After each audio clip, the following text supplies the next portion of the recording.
अध्याय 1051 अत्यधिक ईर्ष्यालु। अध्याय 1051 अत्यधिक ईर्ष्यालु। मैं ठीक हूँ, मैं सो रहा था। तुम्हें कैसा लग रहा है? लू टिंगजियाओ ने पूछा। निंगशी ने अपना सिर हिलाया, फिर उसकी आंखों में देखा। लू टिंगजियाओ, क्या तुम्हारे पास कुछ ऐसा है जो तुम मुझे नहीं बता रही हो? दरअसल उसे एहसास हुआ कि लू टिंगजियाओ उनके लौटने के बाद से ही उससे कुछ छिपा रहा था। उसकी शुरुआती प्रतिक्रिया से उसे अंदाजा हो गया था कि कुछ ठीक नहीं है, हालांकि उसने इसे बहुत अच्छी तरह छुपाया था। लू टिंगजियाओ चुप रही। उनके लौटने के बाद से वह उस चांदी के बालों वाले आदमी की बातों को अनदेखा नहीं कर सका, चाहे उसने कितनी भी कोशिश की हो। ऐसे समय में जब वह सबसे अधिक निराश और पीड़ाग्रस्त महसूस कर रही थी, मैंने उसे अपने साथ रखा और उसे जीवित रहने के लिए आवश्यक कौशल सिखाए। वह भी मेरी ही दुनिया से है। दुनिया बहुत बड़ी है, लेकिन अंत में उसे एहसास होगा कि वह कहाँ की है। क्या ये सचमुच वह स्थान था जहां उसका स्थान था? उसने खुद को समझाने की पूरी कोशिश की, लेकिन वह ऐसा नहीं कर सका। वह ईर्ष्यालु था। उस आदमी से ईर्ष्या, बहुत ईर्ष्यालु। वह उनके अतीत से, उनके असाधारण रिश्ते से ईर्ष्या करता था। लू टिंगजियाओ पूरी तरह से असहज लग रहा था। हालांकि वह अभी धूप में था, लेकिन ये साफ था कि वह तेजी से जम रहा था। निंगशी को खोने का ख्याल उसे बर्फीली ठंडक में लपेट रहा था। निंगशी, क्या तुम मुझे कभी छोड़ दोगी? लू टिंगजियाओ ने आखिरकार अपने सामने खड़ी लड़की से पूछा। उसकी आंखें दुख से भरी थीं। उसे डर था कि वह उसे कभी भी छोड़ देगी। जवाब में उसे एक गहरा, गर्मजोशी भरा आलिंगन मिला। लड़की के गर्म, दुबले पतले शरीर ने उसे कसकर जकड़ लिया, मानो बर्फ पिघल रही हो। निंगशी ने सोचा कि यह वास्तव में कोई गंभीर बात है, और जब उसने ये सुना तो वह अवाक रह गई। लेकिन उसे भी उसके लिए बहुत दुख हो रहा था, इसलिए उसने उसे और भी जोर से गले लगा लिया। तुम्हें क्या लगता है, मैं इतनी मेहनत क्यों कर रही हूँ? ये सब तुम्हारे साथ रहने के लिए है, ताकि मैं गर्व से तुमसे शादी कर सकूं, ठीक है? ये सब इसलिए किया गया ताकि मैं आपकी दुनिया में रह सकूं। लू टिंगजियाओ के साथ रहना उसके जीवन का सबसे बड़ा आशीर्वाद था, लेकिन साथ ही उसका सबसे बड़ा जुआ भी था। वो जानती थी कि उसे ऐसा नहीं करना चाहिए था, लेकिन वो गिर पड़ी। वो उसमें और भी गहरे डूबती चली गई। अगले ही पल निंगशी ने लू टिंगजियाओ को नीचे धकेल दिया। क्रूर निगाहों से उसने कहा, लू टिंगजियाओ, तुम मुझसे ये क्यों पूछ रहे हो? मैं तुम्हें चेतावनी दे रही हूँ। तुम ही हो जिसने मुझे बहकाया, तुम ही हो जिसने मुझे मोहित किया। अगर किसी दिन तुमने मुझे धोखा देने की हिम्मत की तो। निंगशी उसे धमका रही थी, लेकिन उसका दिल मुस्कुरा रहा था। अगर किसी दिन उसने सचमुच उसे धोखा भी दे दिया, तो भी वह शायद उसे चोट नहीं पहुंचा पाएगी। अनजाने में ही उसने पाया कि वह पूरी तरह से उसके द्वारा लीन हो गई है। आदमी उसे घूर रहा था। उसकी आंखों में उसकी दुनिया थी। मैं अपनी जिंदगी से कभी विश्वासघात नहीं करूंगा। लड़की की आंखें भी दृढ़ निश्चय से भरी थीं। मैं भी। लू टिंगजियाओ, मेरी दो जिंदगियां हैं, एक तब की जब मैं पैदा हुई थी, और दूसरी तब की जब मैं तुमसे मिली थी। लू टिंगजियाओ का हाथ अचानक उसकी बांह पर कस गया। उनके ऊपर का तूफान थम गया और आसमान साफ हो गया। अध्याय 1052 उसे पैसे की जरूरत है। अध्याय 1052 उसे पैसे की जरूरत है। गर्म धूप में दोनों चुपचाप बिस्तर पर लेटे रहे। हालांकि आप जिस जगह पर रह रहे हैं उसकी सुरक्षा अच्छी है, लेकिन ये केवल चोरों और पपराजी को ही रोक सकती है। लू टिंगजियाओ ने अपने विचार व्यक्त किए। निंगशी ने उत्साह से जवाब दिया, ओह, वो तो मैं तो सोच रही थी कि नया घर ले लूं। मैंने हाल ही में अपनी बचत देखी है और वो मेरे लिए एक छोटा सा विला लेने के लिए काफी है। मैं तुमसे इस बारे में बात करना चाहती थी। चलो जल्दी से कुछ घर देखते हैं। ठीक है, लू टिंगजियाओ ने जवाब दिया। मैं आपके लिए उपयुक्त लोगों का ध्यान रखने में आपकी मदद करूंगा। मैं व्यक्तिगत रूप से सुरक्षा व्यवस्था की व्यवस्था करूंगा। निंगशी ने सिर हिलाया। लू टिंगजियाओ ने इस बारे में और सोचा, लेकिन अभी भी पूरी तरह आश्वस्त नहीं थी। मैं तांग लैंग को तुम्हारे साथ रहने दूंगी। तुम्हें अपने करियर के लिए एक बॉडीगार्ड की भी जरूरत है। निंगशी हैरान थी। क्या दूसरे बड़े भाई मेरे अंगरक्षक हैं? एक कंपनी के सुरक्षा गार्ड से लेकर एक निजी अंगरक्षक तक उसकी नौकरी की रैंकिंग गिरती जा रही थी। हालांकि पहले उसकी भूमिका एक छोटे सुरक्षा गार्ड की थी, फिर भी वह एक अंतर्राष्ट्रीय कंपनी में काम कर रहा था। उसे पैसे की जरूरत है, लू टिंगजियाओ ने कहा। ठीक है, वह लगभग भूल ही गई थी कि दूसरे वरिष्ठ भाई का क्रेडिट कार्ड पहले वरिष्ठ भाई ने ब्लॉक कर दिया था, जिसके कारण उसे कुछ पैसे कमाने के लिए सुरक्षा गार्ड और बच्चों का ट्यूटर तक बनना पड़ा। जब तक ये भुगतान करता है। ओह हाँ, मैं तो भूल ही गई थी कि मुझे आपसे दो और लोगों की जरूरत है। निंगशी को अचानक अपने घर में रखे चाकुओं, बल्लों और स्थानीय विशिष्टताओं का ढेर याद आ गया। कौन? लू टिंगजियाओ ने पूछा। शी जियाओ और जियुंगजी। क्या सब ठीक है? निंगशी ने पूछा। वे तुम्हें ढूंढने गए थे? लू टिंगजियाओ को वास्तव में उम्मीद थी कि वे तुम्हें ढूंढने गए होंगे। निंगशी ने गला साफ किया। देखो, मुफ्त में कुछ नहीं मिलता। लू टिंगजियाओ ने इस बारे में सोचा। उसने उन दोनों को दोबारा इस्तेमाल करने की योजना नहीं बनाई थी, लेकिन वे दोनों सक्षम थे। पिछली बार जो हुआ था, उसके बाद वे निंगशी से परिचित हो गए थे, और हो सकता है कि बाकी लोग उनके जितने जिम्मेदार न हों। जरूर। सबसे महत्वपूर्ण बात यह थी कि वह अपनी पत्नी के अनुरोध को कैसे मना कर सकता था। क्या तुम्हें भूख लगी है? लू टिंगजियाओ ने पूछा। निंगशी को लगा कि उसका पेट गुर्रा रहा है, इसलिए उसने सिर हिलाया। बहुत। मैं जाकर रसोई में देखता हूँ कि हमारा भोजन तैयार है या नहीं। 2 दिन बीमार रहने के बाद भी निंगशी कमजोर महसूस कर रही थी। जैसे ही वो सोने वाली थी, उसका फोन बज उठा। 2 दिन पहले जब वह सोया सॉस लेने गई थी, तो वह अपना फोन साथ नहीं ले गई थी, इसलिए संभवतः लू टिंगजियाओ उसे उसके लिए ले आया था। ये लिंग झिझी था। जैसे ही निंगशी ने लिंग झिझी का नाम देखा, उसकी अभिव्यक्ति बदल गई। वो तो खत्म हो चुकी थी। पिछले 2 दिनों में बहुत कुछ घटित हो चुका था। अपनी बीमारी के अलावा वो भूल गई थी कि आज उसे एक वैरायटी शो में शामिल होना था। फ्रू को 8 बजे शू नदी के किनारे पुराने शहर जाना था। अब 7 बज चुके थे। निंगशी पूरी तरह से जाग चुकी थी और उसने फोन उठाया। हेलो बहन झिझी, मुझे माफ करना, मेरी तबीयत ठीक नहीं है और मैं 2 दिन से लगातार सो रही थी, लेकिन अभी अभी उठी हूँ। मैं अभी पहुँच रही हूँ। लिंग झिझी ने कहा, मैं आपको बताने ही वाला था कि कार्यक्रम में देरी हो गई है। हम देरी हो गई? निंगशी हैरान थी। क्या हुआ? क्या तुमने कहा कि तुम बीमार हो? क्या तुम ठीक हो? लिंग झिझी ने चिंतित होकर पूछा। निंगशी का काम करने का तरीका हमेशा से ही बेहतरीन रहा है। अगर उसकी बीमारी इतनी गंभीर न होती तो वह आज के कार्यक्रम को कभी नहीं भूलती। कोई बात नहीं, बस बुखार था। अब मैं काफी बेहतर महसूस कर रहा हूँ। क्या तुम अभी घर पर अकेली हो? क्या मुझे जियाओ ताओ से कह देना चाहिए कि वह जाकर तुम्हारा ख्याल रखे? लिंग झिझी ने पूछा। अध्याय 1053 छोटे खजाने से पोषित। अध्याय 1053 छोटे खजाने से पोषित। ओह, कोई बात नहीं, मैं अपने दोस्त के घर पर हूँ, इसलिए मेरा ध्यान रखा जा रहा है। निंगशी ने जल्दी से जवाब दिया। ठीक है, अगर कुछ हो तो मुझे बताना। अगर मामला गंभीर हो तो कृपया अस्पताल चले जाना, लिंग झिझी ने याद दिलाया। हम ठीक है, आराम करो। मुझे नहीं पता कि कार्यक्रम कब तक चलेगा। तुम्हारे ठीक होने के बाद मैं तुम्हारे लिए एक कुकिंग शो रखूंगा। इसका नाम ब्यूटी स्पेशलिटीज है और आयोजन स्थल यहीं इंपीरियल में है। इसमें बस 1 दोपहर लगनी चाहिए।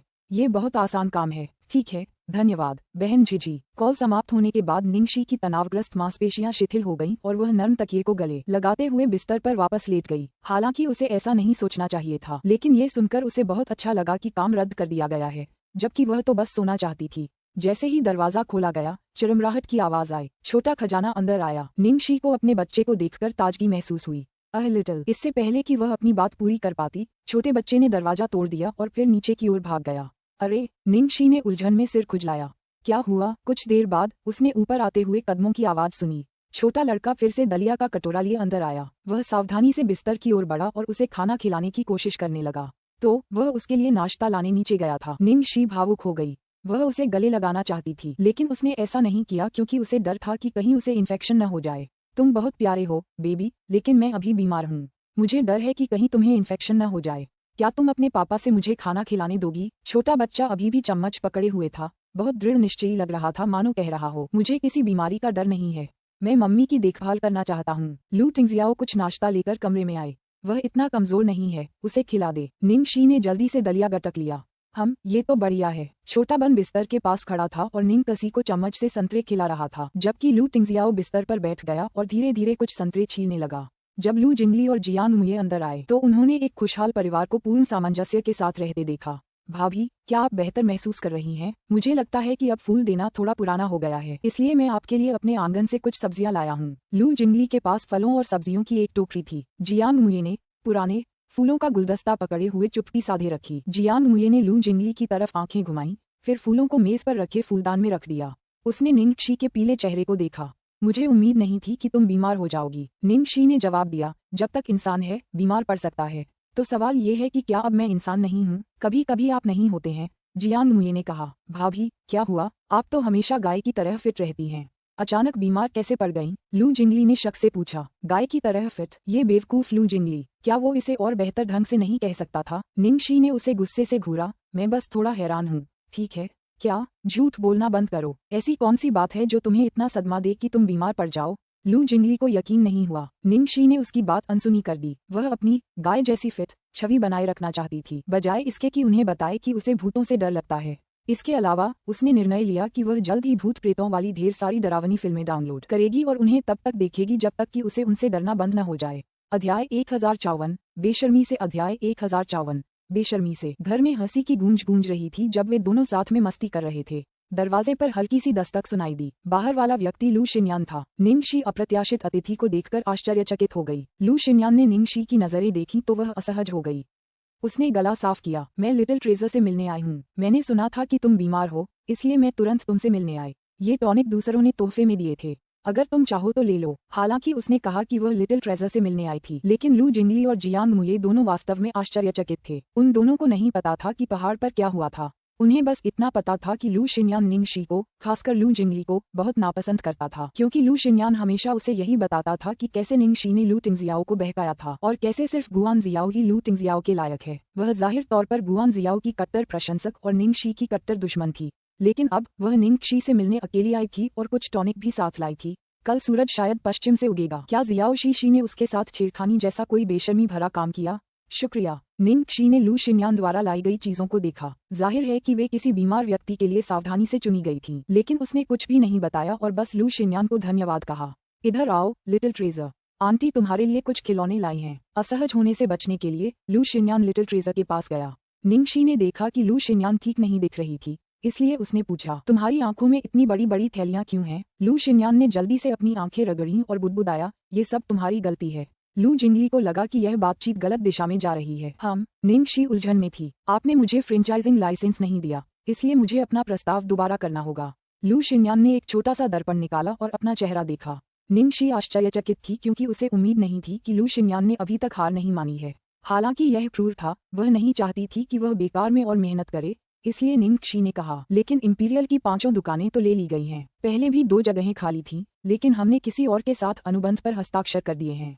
क्या चले गए? आखिरी 2 भी? लू शिन्यान चौंका। हाँ, दोनों चले गए हैं। निंगशी ने बुरी खबर की पुष्टि की। लू शिन्यान को यकीन ही नहीं हुआ। थोड़ी देर बाद वह चिल्लाई, ऐसा कैसे हो सकता है? मैंने इस प्रस्ताव को दोबारा बनाने में पूरा 1 हफ्ता लगा दिया और 1 हफ्ते की नींद भी कुर्बान कर दी। मैं जिंदगी में पहले कभी इतनी गंभीर नहीं रही, और अब तुम कह रहे हो कि मैंने ये सब बेकार में किया है? निंगशी ने अपनी भौहों के बीच की जगह को भींचा और सामने खड़ी लड़की की तरफ देखा। क्या तुम कुछ भी करने से पहले हालात के बारे में भी नहीं पूछती? मुझे कैसे पता था कि इस पर इतनी जल्दी हस्ताक्षर हो जाएंगे? लू शिन्यान थोड़ा दोषी लग रहा था। निंगशी अवाक रह गई। अब उसे समझ में आया कि यह लड़की अपने व्यापार में हमेशा अधिकाधिक घाटा क्यों उठाती थी। लू शिन्यान ने निंगशी को घूर कर देखा। मुझे कोई फर्क नहीं पड़ता। तुमने खुद कहा था, अगर मैं इसे गंभीरता और ईमानदारी से लूंगा तो स्पिरिट स्टूडियो मुझे कभी भी स्वीकार कर लेगा। तुम अपनी बात से पलट नहीं सकती। और तो और, अब तो मैं तुम्हें चचेरी बहन भी कहने लगा हूँ। क्या तुम मुझे थोड़ी छूट नहीं दे सकती? अध्याय 1055, एक प्यारा पक्ष। अध्याय 1055, एक प्यारा पक्ष। बहनोई, लू जिंगली और जियांग मुये चुप रहे। दोनों ही अंदर तक हैरान थे, खासकर लू जिंगली। इस बदमाश ने निंगशी को अपनी चचेरी बहन कहने की हिम्मत कैसे की? आखिर ऐसा कब हुआ? कितना कुछ याद आया होगा उसे। लू शिन्यान की बात सुनकर निंगशी की पलकें झपक गईं। ओह, तो फिर मुझे ऐसा कहना बंद करो। तुम मेरे साथ ऐसा कैसे कर सकते हो? लू शिन्यान हताशा में बोला। निंगशी ने बेबसी से कंधे उचका दिए। मुद्दा तो सुलझने का नहीं, चाहे तुम मुझे ऐसा ही क्यों न कहो। मैंने दूसरों के साथ कॉन्ट्रैक्ट साइन कर लिया है, उन्होंने सामान ले लिया है और अभी रेनोवेशन का काम चल रहा है। सब कुछ व्यवस्थित है। तुम्हारा प्रस्ताव कितना भी शानदार क्यों न हो, हम कुछ नहीं कर सकते। लू शिन्यान उदास होकर वहीं खड़ी रही। क्या वाकई कोई रास्ता नहीं है? निंगशी ने लू टिंगजियाओ की तरफ देखा। बॉस, क्या आपके पास कोई आइडिया है? लू शिन्यान ने भी लू टिंगजियाओ की तरफ देखा। फिर उसे याद आया कि शायद वह पिछली बार जो हुआ था उसके लिए अभी भी उससे नाराज है, इसलिए उसकी मदद करने की संभावना बहुत कम थी। चूंकि उनकी पत्नी ने पूछा था, लू टिंगजियाओ ने जवाब दिया, शहर के पश्चिमी हिस्से में एक बड़ा शॉपिंग कॉम्प्लेक्स खुल रहा है। हम वहाँ एक और भौतिक स्टोर खोलने के बारे में सोच सकते हैं। बस एक छोटा सा वाक्य और सारी समस्याएं हल हो गईं, जैसा कि बॉस से उम्मीद थी। लू शिन्यान की आंखें तुरंत चमक उठीं। सच में? तो मैं उनसे इस बारे में बात करूंगा। कोई भी इसे मुझसे नहीं छीन सकता। मुझे इसके बारे में सबसे पहले पता चला। निंगशी हंसते हुए बोली, हाँ, तुम्हें ही सबसे पहले पता चला। मैं इसे तुम्हारे लिए रखूंगी। तुमने अभी कह दिया, अपनी बात से पलटना मत। मैं दुकान का काम निपटाने जा रहा हूँ। लू शिन्यान ने लिटिल ट्रेजर के पास ढेर सारे खिलौने छोड़ दिए और हवा की तरह भाग गया। लू जिंगली प्रभावित हुई। जियाओ शी, तुमने ये कैसे किया? उस बदचलन शिन्यान में कभी ज्यादा धैर्य नहीं था। वो हमेशा काम अधूरा ही छोड़ देती है। मैंने उसे पहले कभी किसी चीज को लेकर इतना गंभीर नहीं देखा, मानो वो एक अलग ही इंसान बन गई हो। निंगशी ने उसकी तरफ आंखें घुमाईं। हर लड़की का अपना एक प्यारा सा पहलू होता है, बस ये इस बात पर निर्भर करता है कि वो उसे तुम्हें दिखाना चाहती है या नहीं। बहुत अच्छी बात कही। लू जिंगली ने उस दिन कुछ नया सीखा। ओह, जियांग मुये, बहन झिझी ने मेरे लिए ब्यूटी स्पेशलिटीज नाम से एक कुकिंग शो का इंतजाम किया है। मैंने इसके बारे में पहले कभी नहीं सुना। क्या तुम्हें इस शो के बारे में कुछ पता है? निंगशी ने पूछा। लिंग झिझी ने शायद ये शो इसलिए चुना था क्योंकि वह जानती थी कि निंगशी खाना बनाने में माहिर है। साथ ही यह उसकी सार्वजनिक छवि के अनुरूप भी था। निंगशी का सिद्धांत था कि कोई भी मौका न गंवाएं। वह हर काम में अपना सर्वश्रेष्ठ देना चाहती थी। Cooking show? जियांग मुये के जवाब देने से पहले ही लू जिंगली चिल्लाया। उसने पूछा, तुम लोग प्रॉप्स का प्रबंधन कैसे करोगे? क्या सहारा? निंगशी हैरान थी। बर्तन, लू जिंगली ने समझाया। निंगशी ने जवाब दिया, मुझे कैसे पता? मैंने पहले भी कई कुकिंग शो देखे हैं। अगर इसका स्वाद खराब हुआ तो वे इसे फेंक देंगे, अगर यह ठीक रहा तो वे शायद इसे शूटिंग क्रू को दे देंगे। जहां तक इस शो की बात है, मैं कार्यक्रम के बारे में पूरी तरह आश्वस्त नहीं हूँ, इसीलिए मैं जियांग मुये से पूछ रही हूँ। अध्याय 1056, बॉस इसकी अनुमति नहीं देगा। अध्याय 1056, बॉस इसकी अनुमति नहीं देगा। लू जिंगली ने खुद को सही ठहराने की कोशिश की, इसे क्रू को क्यों दें? उन्हें खाने का इतना छोटा सा हिस्सा तो चाहिए ही नहीं। इसे मेरे लिए वापस लाओ। क्या वे हर बार अलग अलग मेहमानों को बुलाते हैं या सिर्फ एक ही स्थायी मेहमान होता है? क्या मैं तुम्हें स्थायी मेहमान बना दूं? तुम हर बार जा सकते हो, बशर्ते तुम मेरे लिए सामान वापस लाते रहो। कैसा लग रहा है? निंग शी अवाक रह गई। जियांग मुये ने लू जिंगली की तरफ देखा। इसके बारे में सोचना भी मत। शो में पुरुष मेहमानों से कहा जाएगा कि वे महिला मेहमानों द्वारा बनाई गई हर चीज को पूरा खाएं। लू जिंगली खुद को सांत्वना देने के लिए एक कोने में चले गए और बुदबुदाए। ये शो इतना क्रूर कैसे हो सकता है? यह वाकई बेरहम है। जियांग मुये बुदबुदाया जब उसे कुछ याद आया, जिससे उसके चेहरे पर एक दर्दनाक भाव उभर आया। ये शो हर हफ्ते नए मेहमानों को बुलाता है और वे सभी खूबसूरत लड़कियां होती हैं। शो की रेटिंग बढ़ाने के लिए वे लड़कियों पर निर्भर रहते हैं, लेकिन उनके सभी व्यंजन घिनौने हैं। मुझसे मत पूछो कि मुझे इसके बारे में कैसे पता। तुम्हें कैसे पता? निंग शी और लू जिंगली ने एक साथ पूछा। जियांग मुये का मुंह फड़क उठा और उसने अपनी भौंहों के बीच का हिस्सा भींच लिया। एक महिला अतिथि को बुलाने के अलावा इस शो में एक पुरुष अतिथि को भी सहायक के रूप में बुलाया जाएगा, और मैं एक बार गया था। तो फिर? निंग शी ने उत्साह से पूछा। जियांग मुये को ऐसा लग रहा था जैसे उसे कोई दर्दनाक याद ताज़ा हो रही हो। जैसा कि मैंने अभी बताया, इस शो में पुरुष अतिथि से महिला अतिथि द्वारा बनाई गई हर चीज को पूरा करने को कहा जाता है, यानी चाहे उसका स्वाद घटिया ही क्यों न हो, पुरुष अतिथि को उसे पूरा करना ही होगा। उस समय महिला अतिथि काफी सुंदर थी, इसलिए मैंने मान लिया कि उसके बनाए व्यंजनों की रेटिंग उसके दृष्टिकोण के अनुरूप ही होगी। इसलिए मैं शो में आने के लिए तैयार हो गई। किसने सोचा होगा मुझे कोयले की तरह पका हुआ भुना हुआ सुअर का मांस खाने के लिए मजबूर किया गया। इसके अलावा मुझे झूठ बोलना पड़ा कि इसका स्वाद बहुत अच्छा था। उसके बाद मैंने पूरे 1 साल तक भुना हुआ सुअर का मांस नहीं खाया। क्या आप कल्पना कर सकते हैं कि इससे मुझे कितना सदमा पहुंचा होगा? निंग शी ने उसकी तरफ आंखें घुमाईं। तुम इसके लायक थे। तुम तो बस उस समय उस खूबसूरत लड़की को जानना चाहते थे। कर्मा तो बकवास है। बाद में मैंने कुछ अन्य पुरुष मेहमानों से बात की जो पहले भी इस शो में आ चुके थे। हमें एहसास हुआ कि महिला मेहमान जितनी सुंदर होती हैं, खाने का स्वाद उतना ही खराब होता है। ज्यादातर पुरुष मेहमान इस शो में दोबारा जाने को तैयार नहीं होते। जियांग मुये ने निंग शी की तरफ देखा। अच्छा, अगर तुम इस शो में आओगे तो मैं अपने व्यस्त कार्यक्रम से थोड़ा समय निकालकर तुम्हारा साथ देने के लिए पुरुष अतिथि बन सकता हूँ। लू जिंगली उसकी बात सुनकर भड़क गई। अरे जियांग मुये, तुम बहुत बुरे हो। तुम न्याय नहीं कर रहे हो। तुम्हारा बॉस होने के नाते मैं इसकी इजाजत कभी नहीं दूंगा। मैंने अकेले जाने का फैसला किया है। लू टिंगजियाओ चुप रही। सबसे बड़ा बॉस भी उनके सामने अदृश्य महसूस कर रहा था। घर पर कुछ दिनों के आराम के बाद निंग शी ठीक हो गई। चूंकि यह सप्ताहांत था और मौसम बहुत अच्छा था, इसलिए निंग शी बड़े बन और छोटे बन दोनों को घर की तलाश में बाहर ले आए। हालांकि एक तीसरा पहिया भी था। तांग लैंग उनके साथ था। सामने वाले आंगन में तांग लैंग चिल्ला रहा था, यह क्या है? आज के जमाने में भी लोग स्टील की बाड़ का इस्तेमाल करते हैं। इसे इतनी आसानी से हटाया जा सकता है। निंग शी ने उत्सुकता से उसकी ओर देखा। तो फिर तुम ये कैसे करोगे? बेशक, इंफ्रारेड किरणें। जैसे ही लोग इसे छूते हैं, गोलियां निकल आती हैं, तुरंत मार देती हैं। निंग शी का मुंह फड़क उठा। ये चीन है, ठीक है। चीन। हत्या वर्जित। अध्याय 1057, हमारा वैवाहिक घर। अध्याय 1057, हमारा वैवाहिक घर। लू टिंगजियाओ ने इसके बारे में सोचा, फिर कहा, हम अवरक्त किरणों का उपयोग कर सकते हैं। शायद इसे थोड़ा सुधार सकते हैं। हम लूवर की सुरक्षा प्रणाली का उदाहरण दे सकते हैं। यह एक अद्भुत प्रणाली है। दोनों आदमी उन बातों पर चर्चा करने लगे जो उसे समझ नहीं आई। यहाँ तक कि छोटी सी खरगोश भी उनकी चर्चा में शामिल हो गई। अरे, अपने बनाए रोबोटों को गार्ड की तरह इस्तेमाल करो। मुझे यह विचार पसंद आया। तुम बहुत प्रतिभाशाली हो, मेरे छात्र। जैसी कि मेरे छात्र से उम्मीद थी। तांग लैंग को गर्व महसूस हुआ। अंततः उन्होंने शाम को एक विला पर निर्णय लिया। ये शहर के बाहरी इलाके में स्थित था, लेकिन शहर से ज्यादा दूर नहीं। विला एक गर्मजोशी भरा माहौल देता था और हल्के रंग रेट्रो चीनी डिजाइन के साथ खूब जंच रहे थे। आसपास का वातावरण भी बहुत अच्छा था। वहाँ एक छोटा बगीचा, एक स्विमिंग पूल और एक ग्रीन हाउस भी था। एक निजी बटला भी था जो कभी भी उपलब्ध रहता था और मालिक की हर जरूरत पूरी करता था। यहाँ एक खास बात ये थी कि पास ही एक पहाड़ पर एक बड़ा आड़ू का खेत था और लू टिंगजियाओ ने वहाँ की सुरक्षा व्यवस्था को भी बेहतर बनाने की योजना बनाई थी। निंग शी ने तुरंत ही अनुबंध पर हस्ताक्षर कर दिए। घर लू टिंगजियाओ और उसके दोनों के नाम पर हो गया। निंग शी ने खुशी खुशी लू टिंगजियाओ को कॉन्ट्रैक्ट थमा दिया। डार्लिंग, भविष्य में यही हमारा वैवाहिक घर होगा। लू टिंगजियाओ के हमेशा पत्थर जैसे चेहरे पर मुस्कान थी। हम छोटे बन की आंखें चमक उठीं।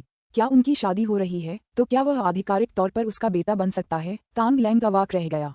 शायद अब तक उसकी आंखें अंधी हो चुकी थीं। उसने दिन भर उनका पीछा किया था, इसलिए अगर अब भी अंधी न होती तो भी उसकी आंखों को भारी नुकसान पहुंचता। वह सोचता रहा कि उसे अब भी रोज इसी तरह उनका सामना करना पड़ता है और काश कि वह अभी मर जाता। पैसा कमाना कोई आसान काम नहीं था। धिक्कार है तुझ पर, तांग ये। मुझे मेरा क्रेडिट कार्ड वापस दे। रात को खुशहाल परिवार ने तांग लैंग के साथ भोजन किया। तांग लैंग ने सोचा कि निंगशी को उसके लिए बुरा लगा होगा क्योंकि जब वह रात के खाने के बाद जा रहा था तो उसने उसे प्रवेश द्वार पर भेज दिया था। दूसरे वरिष्ठ भाई, मुझे आपकी एक मदद चाहिए। निंगशी गंभीर भाव से उनके सामने खड़ी हो गई। तुम्हें मेरी मदद की जरूरत है? तांग लैंग ने अपनी भौहें उठाईं। निंगशी ने सिर हिलाया। दूसरे बड़े भाई, क्या आप एक और छात्र को अंदर ले सकते हैं? तांग लैंग हैरान था। एक और छात्र? कौन? मैं। निंगशी ने खुद की ओर इशारा किया। तुम्हें क्या हुआ है? इस बात पर तांग लैंग सचमुच उलझन में था।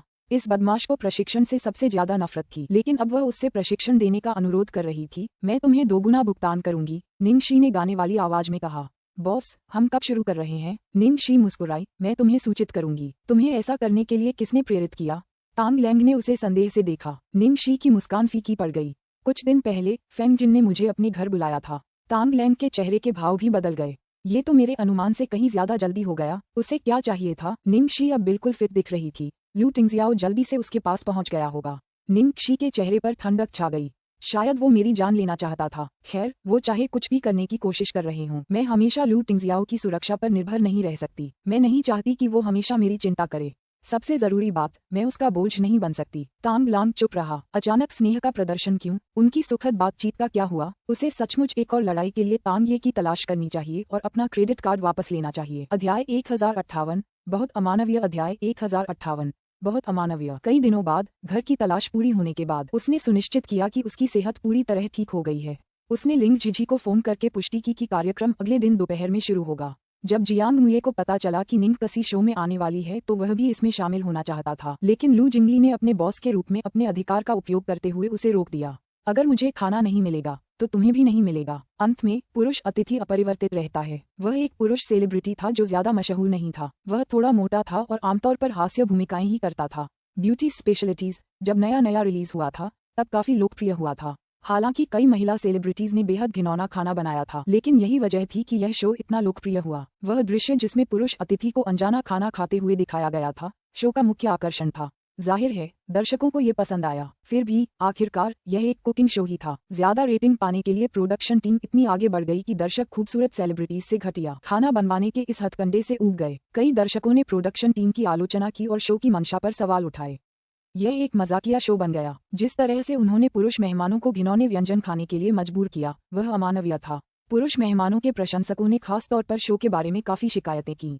सबसे बुरा हाल तो जियांग मुये के एपिसोड का था। उनके प्रशंसकों ने कार्यक्रम को लगभग बंद करवा दिया था और शो के आधिकारिक वीबो पर आलोचनाओं की बाढ़ आ गई थी। इन शिकायतों के चलते वे मुश्किल से ही किसी और पुरुष अतिथि को अपने साथ बुला पाते थे। प्रोडक्शन टीम को मजबूरन कुछ बदलाव करने पड़े और ऐसी महिला अतिथियों को बुलाना पड़ा जो खाना बनाना जानती हों। दुर्भाग्य से ज्यादातर समय उनकी शक्ल, सूरत और खाना पकाने का हुनर एक दूसरे से मेल नहीं खाता था।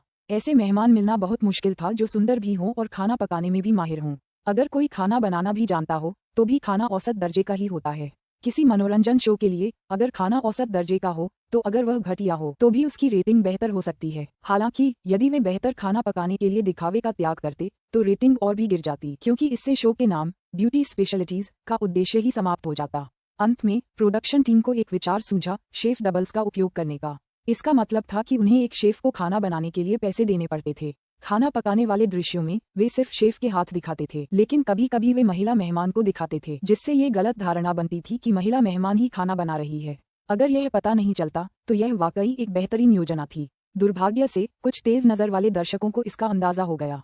एक एपिसोड में तो खाना पकाने का दृश्य चालू होने पर महिला अतिथि की अंगूठी गायब हो गई थी। दर्शकों ने एक बार फिर प्रोडक्शन टीम की आलोचना की और यहाँ तक कि महिला अतिथि पर भी कठोर हमला किया गया। अंत में प्रोडक्शन टीम अपने पुराने तौर तरीकों पर लौट आई, जिसमें खूबसूरत मेहमानों से घटिया खाना बनवाया जाता था। हालांकि वे पुराने दर्शकों को तो नहीं रोक पाए, लेकिन नए दर्शकों को जरूर आकर्षित कर पाए। अन्य मनोरंजन कार्यक्रमों की तुलना में कुकिंग शो की रेटिंग हमेशा कम रही है, लेकिन अपनी श्रेणी में ये शो सबसे लोकप्रिय रहा। अगली दोपहर निंगशी जियाओ ताओ को साथ लेकर समय पर स्टूडियो पहुंची। निंगशी ने स्पिरिट स्टूडियो की फूलों वाली डिजाइन वाली नवीनतम ड्रेस पहनी थी ताकि वह आसानी से घूम फिर सके और खाना बना सके। बालों को पोनीटेल में बांधे वह सकारात्मक ऊर्जा का एहसास दे रही थी और बहुत जीवंत और युवा लग रही थी। अध्याय 1059। 3 कटोरी चावल खाएं। अध्याय 1059।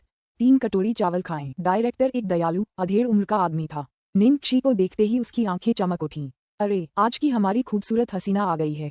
सब लोग जल्दी आ जाओ, आज हमारी महिला मेहमान हैं। नमस्ते, मैं निंग शी हूँ। आज मैं पूरी तरह से आपकी हूँ। निंग शी ने विनम्रतापूर्वक सभी का अभिवादन किया। आपका स्वागत है। जैसी कि उम्मीद थी, निंग शी, आप टेलीविजन की तुलना में वास्तविक जीवन में कहीं अधिक अच्छी दिखती हैं। मुझे लगा था कि आप उन पुराने परिधानों में पहले से ही सुंदर हैं, लेकिन आधुनिक परिधान में आप और भी सुंदर लग रही हैं। लगता है इस एपिसोड के लिए हमारी रेटिंग अच्छी रहने वाली है।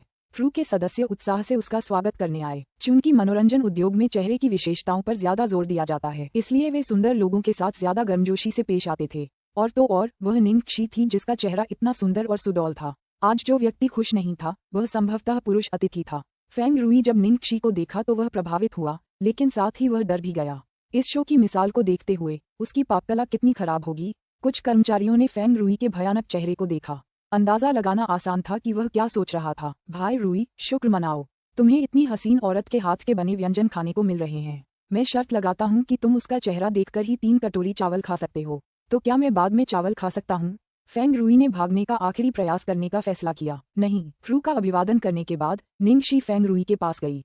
नमस्ते, आप सीनियर फेंग होंगे, कृपया मेरा ध्यान रखें। फेंग रुई का मूड तब अच्छा हो गया जब उसने लड़की का प्यारा सा चेहरा और उसका सम्मानजनक लहजा देखा। वह हैरान था कि वह कितनी अच्छी थी। आप ज्यादा ही कह रही हैं, मिस निंग, मैं आपकी सीनियर नहीं हूँ। बस यही उम्मीद है कि मैं आपको रोकूंगी नहीं। फेंग रुई जैसे पुरुष सेलिब्रिटी जो हमेशा हास्यपूर्ण किरदार निभाते थे, उद्योग की महिला सेलिब्रिटी आमतौर पर उनसे यथासंभव बचने की कोशिश करती थीं। हालांकि निंग शी जैसी खूबसूरत कलाकार के लिए, जिसे ग्लोरी वर्ल्ड एंटरटेनमेंट द्वारा भर्ती किया गया था और वर्तमान में वह उसका समर्थन कर रही है, उन्हें ये जानकर आश्चर्य हुआ कि वह इतनी विनम्र हो सकती है। यदि कोई अन्य महिला अतिथि होती तो वे संभवतः उस जैसे पुरुष अतिथि के साथ जोड़ी बनाकर नाखुश होती। फेंग रुई पूरे शो के दौरान एक खराब चेहरा देखने के लिए तैयार था, लेकिन उसने निंग शी से इतनी विनम्र होने की उम्मीद नहीं की थी। भले ही यह एक नाटक हो, लेकिन वर्तमान मनोरंजन उद्योग में ये सचमुच दुर्लभ था। निंग शी के आने से पहले निर्देशक भी काफी चिंतित थे। वह किसी और पुरुष अतिथि को बुला नहीं पा रहे थे और केवल फेंग रुई ही राजी हुआ था। उन्हें डर था कि निंग शी पुरुष अतिथि को लेकर नाखुश हो सकती है, इसलिए उन्होंने उसे मनाने के लिए कुछ स्क्रिप्ट भी तैयार की थी। हालांकि आखिरकार कोई भी स्क्रिप्ट इस्तेमाल नहीं की गई। निर्देशकों को बेशक ऐसे कलाकार पसंद आते हैं जो सहयोग करते हैं। निंग शी के बारे में उसकी धारणा और भी गहरी होती गई। वह सोच रहा था कि अगर निंग शी बाद में अच्छा प्रदर्शन नहीं कर पाए तो वह सबको वहीं रोक देगा और उसे दोबारा कोशिश करने के कुछ और मौके देगा। ब्यूटी स्पेशलिटीज शो लगभग 2 साल से प्रसारित हो रहा था और सभी लोग कार्यक्रम के प्रवाह और प्रॉप्स के अभ्यस्त थे, इसलिए सभी ने अच्छी तैयारी की थी। जल्द ही जब लाइव दर्शक भी तैयार हो गए तो शूटिंग शुरू हो गई। जब मेजबान निंग शी और फेंग रुई सभी तैयार थे, निर्देशक चिल्लाया, ठीक है, चलो शुरू करते हैं। अध्याय 1060। एक दूसरे से भी ज्यादा गहरा। अध्याय 1060। एक दूसरे से भी ज्यादा गहरा। नमस्ते हमारे प्यारे दर्शकों, आज हमारी ब्यूटी स्पेशलिटीज का समय आ गया है। आज की महिला अतिथि वाकई में बहुत खूबसूरत हैं। उन्होंने द वर्ल्ड में मेंग चांगे का किरदार निभाया था और अवर 18 ईयर ओल्ड की बेचारी अनन। कृपया निंग शी का स्वागत करें। धन्यवाद सुश्री एमसी और सभी को नमस्कार। मैं निंग शी हूँ और आज मैं अपना सबसे अच्छा व्यंजन रोस्ट पोर्क बनाने जा रही हूँ। भुना हुआ सुअर का मांस। क्या ऐसा हो सकता है कि खूबसूरत दिमाग एक जैसा सोचते हों? कई लोगों ने यह व्यंजन पहले भी बनाया है। बड़ी स्क्रीन अचानक चमक उठी, जिस पर कुछ पूर्व महिला मेहमानों द्वारा व्यंजन तैयार करने की प्रक्रिया दिखाई गई। स्क्रीन पर बर्तन दिखाई देने लगे, प्रत्येक बर्तन दूसरे से अधिक जला हुआ था। उन्होंने जियांग मुये को पकवान खाते हुए दिखाने वाला एक विस्तृत दृश्य दिखाया। लाइव दर्शक ठहाके लगाकर हंस पड़े और निंग शी ने जियांग मुये के हाव भाव देखे जैसे वो गोबर खा रहा हो। वो भी हंस पड़ी। सीनियर्स कितने प्यारे हैं। मेजबान ने माहौल को और गर्मा दिया। मुझे आश्चर्य है कि निंग शी आज हमारे लिए कौन सा स्वादिष्ट व्यंजन लाएगी। ठीक है, चलो बात यहीं खत्म करते हैं और दिन की खूबसूरती शुरू करते हैं। एक और सुंदरता, एक और उबाऊ भुना हुआ सुअर का मांस। लाइव दर्शकों को निर्देशक ने बेतरतीब ढंग से चुना था। कुछ तो वेतनभोगी कलाकार भी थे और उनमें से कई बार वहां आ चुके थे। वे ऊर्जाहीन लग रहे थे क्योंकि कार्यक्रम में कोई बदलाव ही नहीं हो रहा था। बहन मिमी, क्या मैं अपने औजारों का इस्तेमाल कर सकती हूँ? निंग शी ने मेजबान से पूछा। अगर वह ऐसा करने जा रही थी तो वह अपनी तरफ से पूरी कोशिश करेगी, इसलिए निंग शी अपने कुछ उपकरण साथ लाई थी। मेजबान मुस्कुराया। बिल्कुल। दरअसल मेजबान निंग शी के लिए थोड़ा चिंतित था। पिछली कुछ महिला मेहमानों ने भी यही मांग की थी, लेकिन आखिरकार पकवान फिर भी बहुत बुरा निकला। एक ने चाकू चलाने का हुनर दिखाने की कोशिश की, लेकिन खुद को ही काट लिया।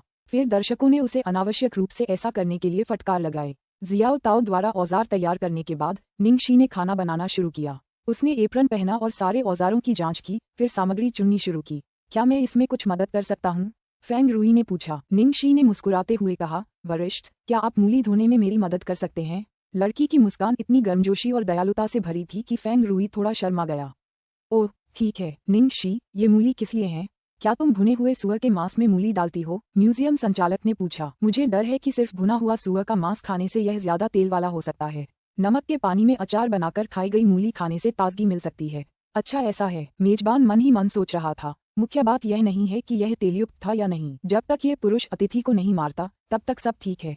ये हो गया। फेंग रूई ने मूली को आगे बढ़ाया। धन्यवाद। निंगशी ने मूली ली और उसे बारीक काटना शुरू कर दिया। अध्याय 1061 एक पेशेवर का आकर्षण। अध्याय 1061 एक पेशेवर का आकर्षण। काटने के 5 सेकंड के भीतर ही निंगशी ने मूली काट ली। भीड़ को अभी भी चॉपिंग बोर्ड पर एक पूरी मूली दिखाई दी। फिर निंगशी ने उसे थोड़ा सा हिलाया और सभी ने देखा कि मूली को बारीक काट दिया गया था। मेजबान और फेंग रूई हैरान रह गए, यहाँ तक कि निर्देशक भी हैरान रह गए। ये कटिंग स्किल्स, क्या आखिरकार हमारे शो में कुछ असली डील हो सकती है? जियाओ वांग, क्या तुम्हें अभी अभी वो एंगल समझ आया? डायरेक्टर ने कैमरामैन से पूछा। कैमरामैन ने मासूमियत से उसकी तरफ देखा। कैमरा अभी उस महिला मेहमान के चेहरे पर केंद्रित था। मैं कैमरा एंगल बदल पाता, उससे पहले ही उसने मूली काटनी खत्म कर दी थी। तुम इतना महत्वपूर्ण शॉट कैसे नहीं ले पाए? तुम्हारी व्यावसायिकता कहाँ है? निर्देशक उस पर चिल्लाया। कृपया, उसने मूली काटने में केवल 5 सेकंड का समय लिया। मेरे पास पर्याप्त समय नहीं था। डायरेक्टर ने कैमरामैन को घूरा और फिर निंगशी के पास गया। निंगशी, हमें उम्मीद नहीं थी कि तुम्हारी कटिंग इतनी जबरदस्त होगी। हम क्लोज अप लेना चाहते हैं क्योंकि अभी तुम बहुत तेज थी, इसलिए हमारे कैमरामैन को कैमरा एंगल बदलने का समय नहीं मिला। क्या तुम एक और शॉट काट सकती हो? रुको, 2 कर लो। हमें एक क्लोजअप और एक वाइड शॉट एंगल चाहिए। हम चाहते हैं कि दर्शक यह न कहें कि हमने तुम्हारे लिए डबल शॉट इस्तेमाल किया है। ठीक है, निंगशी ने उत्तर दिया। फिर निंगशी ने 2 अन्य मूलियां काट लीं। इस बार लाइव ऑडियंस इसे साफ देख पा रही थी और उन्होंने उसकी कुशलता पर चर्चा की। एमसी ने तो एक टुकड़ा उठाकर कैमरे के सामने रख दिया। वह सिकाडा के पंख जितना पतला था। इस तरह की कटिंग स्किल शायद 7-8 साल के अनुभव के बिना आप नहीं कर सकते, है ना? फिर निंगशी ने भुना हुआ सुअर का मांस पकाना शुरू किया। गाढ़ा सोया सॉस, पतला soya sauce, cooking wine, rock sugar, star Annie's, अदरक, प्याज, मिर्च, तुलसी के पत्ते। निंगशी ने कुछ ही मिनटों में सारी सामग्री तैयार कर ली और उन्हें किनारे पर अच्छी तरह से सजा दिया। फिर उसने सुअर के पेट का एक टुकड़ा फ्राइंग पैन में डाल दिया। ठंडे पानी, चक्रफूल, अदरक, तुलसी के पत्ते और मिर्च के साथ उसने उसे तलना शुरू किया और पकने के लिए छोड़ दिया। सॉस में उबाल आने के बाद निंगशी ने मांस को उठाया और सतह पर मौजूद अतिरिक्त बालों को सावधानीपूर्वक हटाया। फिर उसे 3 सेंटीमीटर चौड़े टुकड़ों में काट दिया। पूरी प्रक्रिया रेशम की तरह सुचारू थी, इसमें कोई बाधा नहीं थी। निंगशी, मैं देख रही हूँ कि तुम ये घास यहाँ लाई हो। ये किस लिए है? मालियन घास, जिसे मालन भी कहा जाता है, आमतौर पर चावल के पकौड़े या पके हुए मांस को लपेटने के लिए इस्तेमाल की जाती है। भुने हुए सुअर के मांस को बांधने के लिए इसका इस्तेमाल करने से वे एक साथ बने रहते हैं। इस मिट्टी के बर्तन के बारे में क्या? दरअसल आप इसकी जगह इलेक्ट्रिक पॉट का इस्तेमाल कर सकते हैं। हालांकि मिट्टी के पॉट में खाना पकाने में ज्यादा समय लग सकता है, लेकिन मुझे लगता है कि इससे खाना ज्यादा स्वादिष्ट बनता है। खाना बनाते समय निंगशी के चेहरे पर गंभीरता का भाव था, मानो वह किसी महत्वपूर्ण कलाकृति को बनाने पर ध्यान केंद्रित कर रही हो। इसलिए कुछ और प्रश्न पूछने के बाद मेजबान ने उसे परेशान करना बंद कर दिया। निंगशी ने दिखावा करने की जरा भी कोशिश नहीं की। वो बस गंभीरता से खाना बना रही थी, लेकिन लोग उसकी तरफ से नजरें नहीं हटा पा रहे थे। किसी ने सोचा भी नहीं था कि बिना किसी शरारत या पुरुष महिला मेहमानों के बीच किसी बातचीत के किसी को खाना बनाते देखना इतना रोमांचक हो सकता है। यह वाकई एक आनंद था, एक ऐसे पेशेवर व्यक्ति का आकर्षण। अंततः भुना हुआ सुअर का मांस तैयार हो गया और अब खाने का समय आ गया। अध्याय 1062 मध्यरात्रि का नाश्ता। अध्याय 1062 मध्यरात्रि का नाश्ता। जैसे ही निंगशी ने रसोई के दस्ताने पहनकर मिट्टी के बर्तन का ढक्कन हटाया, स्टूडियो में खुशबू फैल गई। भुने हुए सुअर के मांस का रंग बहुत ही मनमोहक था। मेजबान ने अपनी लार रोकने की कोशिश की। अब कृपया हमारे पुरुष अतिथि को आज हमारी खूबसूरती की खासियत आजमाने दीजिए। कृपया सबको खत्म कर दीजिए। पहले भी कई बार ऐसा हुआ है कि स्वादिष्ट दिखने वाले व्यंजनों का स्वाद बहुत खराब था, इसलिए शो के खाने वाले हिस्से तक हर कोई सतर्क था। फेंग रूई ने आने से पहले ही खुद को पूरी तरह तैयार कर लिया था। उसे उल्टी न हो जाए, इसके लिए उसने शो में आने से पहले पानी भी नहीं पिया। वह उस समय भूख से व्याकुल था और हालांकि वह इस भुने हुए सुअर के मांस को लेकर अभी भी सतर्क था, फिर भी उसे देखकर उसके मुंह में पानी आ गया। फेंग रूई मेज पर बैठ गया और सबकी चिंतित निगाहों के बीच उसने सावधानी से भुने हुए सुअर के मांस का एक टुकड़ा उठाया और उसे खा लिया। फिर दूसरा निवाला, तीसरा, उसके बाद दूसरा टुकड़ा, तीसरा टुकड़ा। चावल, फेंग रूई ने अचानक कहा। ओह, एमसी ने जल्दी से चावल का एक कटोरा सौंप दिया। फिर फेंग रूई लगभग भूल ही गया कि वह एक शो में है, क्योंकि वह मांस चावल को चट कर रहा था और कभी कभी ताज़ा मूली के कुछ टुकड़े भी खा रहा था, यहाँ तक कि उसने अपना सिर भी नहीं उठाया। फेंग रूई ने एक बर्तन चावल, एक बर्तन भुना हुआ सुअर का मांस और एक प्लेट मूली खा ली। जब वह ये सब खा रहा था तो मेजबान, क्रू सदस्य और दर्शक उसे देखते ही रह गए। भीड़ को तब होश आया जब फेंग रूई ने सॉस की आखिरी बूंद भी चाट ली। सबने कहा, अरे कम से कम हमारे लिए तो कुछ छोड़ दो, तुमने तो मूली भी खत्म कर दी। फेंग रुई को लगा कि यह अविश्वसनीय है कि उसने इतनी बेखबर होकर सब कुछ खा लिया। उसने अपना सिर खुजलाया। माफ करना, ये बहुत स्वादिष्ट था। मैंने आज तक इतना स्वादिष्ट रोस्ट पोर्क नहीं खाया। और वह मूली, वह भी वाकई लाजवाब है। मुझे समझ नहीं आ रहा कि इसका वर्णन कैसे करूं, ये तो कमाल की है। क्या आप जानते हैं कि एक कहावत है कि बहुत बढ़िया खाना आपको सब कुछ भुला सकता है? मुझे लगता है कि मैंने अभी अभी इसका अनुभव किया है। मैं सचमुच भूल गया था कि मैं अभी भी एक शो देख रहा हूँ। मेजबान चिल्लाया, अब ये बेकार है क्योंकि तुमने उन सभी को खत्म कर दिया है। हम ये बता नहीं सकते कि यह कितना अच्छा है। शो समाप्त होने के बाद निंगशी ने बची हुई सामग्री से एक और प्लेट बनाई और उसे क्रू सदस्यों और लाइव दर्शकों को दिया। डायरेक्टर खुशी के आंसू बहा रहा था। काश वो निंगशी को इस शो में अपनी परमानेंट गेस्ट बना पाता। फिर वो हर बार उसके बनाए खाने खा पाता। जहां तक कैमरामैन का सवाल है, उसने अपनी आखिरी समझदारी का इस्तेमाल करते हुए निर्देशक की गलतियों को रिकॉर्ड कर लिया। ब्यूटी स्पेशलिटीज के इस एपिसोड के लिए निर्देशक ने संपादन का एक अजीब तरीका अपनाया। 40 मिनट के इस शो में आधे घंटे तक निंगशी खाना बनाती रही और 10 मिनट तक फेंग रुई खाना खाती रही। जी हाँ, पूरे 10 मिनट तक सिर्फ फेंग रुई ही खाता रहा। जैसे ही यह शो सप्ताहांत में प्रसारित हुआ, दर्शकों की संख्या जियांग मुए वाले एपिसोड से भी ज्यादा हो गई, जिसने शो के प्रसारण के बाद से अब तक के सबसे ज्यादा व्यूज का रिकॉर्ड तोड़ दिया। वीडियो को सिर्फ एक दिन में 1 करोड़ से ज्यादा बार देखा गया। खासकर आधी रात के दौरान दर्शकों की संख्या में तेजी से वृद्धि हुई। इसी समय यह एपिसोड तेजी से वेबो के सबसे चर्चित विषयों में शीर्ष स्थान पर आ गया और इसकी लोकप्रियता बढ़ती ही गई। अध्याय 1063, शैतान को कुछ लाभ देना। अध्याय 1063, शैतान को कुछ लाभ देना। सबसे ज्यादा खोजे जाने वाले विषय #beauty specialities prettiest female guest, #national wife निंगशी, #good food can never go wrong जैसे हैशटैग के इर्द गिर्द घूमते रहे। प्रोडक्शन टीम के आधिकारिक वेबो पर भी स्पैम किया जा रहा था तथा कई प्रशंसक, जो माताएं थीं, टिप्पणी कर रहे थे, तुमने मुझे 10 मिनट तक एक आदमी को खाते हुए देखने पर मजबूर किया। कितना घटिया, आधी रात का पागलपन। बाहर आइए, डायरेक्टर, मैं वादा करता हूँ कि मैं बस बात करना चाहता हूँ। इस सप्ताह का पुरुष अतिथि वास्तव में प्यारा है, वह अन्य अतिथियों से बहुत अलग है। कृपया महिला अतिथि द्वारा पहनी गई पोशाक का ब्रांड बताएं। ये बहुत सुंदर है। मैं देवी का चेहरा देखकर 3 कटोरे चावल खा सकता हूँ। कितनी सुंदर लड़की है, इतना शानदार शरीर और कमाल की कुकिंग। प्लीज मुझसे शादी कर लो। लड़की, तुझे सास चाहिए?